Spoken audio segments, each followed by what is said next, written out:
Salam. Bugün sizə JavaFX-də yazı sahəsinin qurulmasını göstərəcəm. Təbii ki, biz buna görə text area açar sözündən istifadə edəcəyik. Proqramın kod hissəsinə keçid edirik və açar sözümüzü yazırıq. Text area dəyişənli sahə təyin edirik.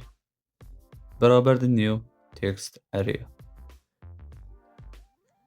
Hündürlüyünü və uzunluğunu təyin edirik. Sahə nöqtə set max width 100.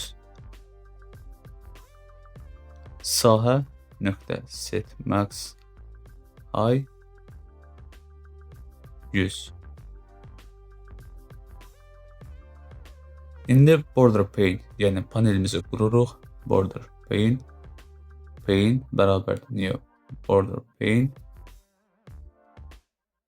Qurduğumuz sahəni mərkəzləşdiririk. Pane.set center. Sahə. Qurduğumuz bu paneli mövzuya, yəni sinə əlavə edirik. Pane. Kodumuz hazırdır. Proqramımızı test edə bilərik. Açılan pəncərədə qurduğumuz yazı sahəsini görə bilirik. Siz bir yazı sahəsinə eyni qaydada bir neçə sözlər yaza bilərsiniz. Yazı sahəsinin müsbət cəhəti ondan ibarətdir ki, yuxarı, aşağı, sağa, sola sürüşdürmə zolaqları mövcuddur. Videonu izlədiyiniz üçün təşəkkür edirəm. Növbəti videolarda görüşərik.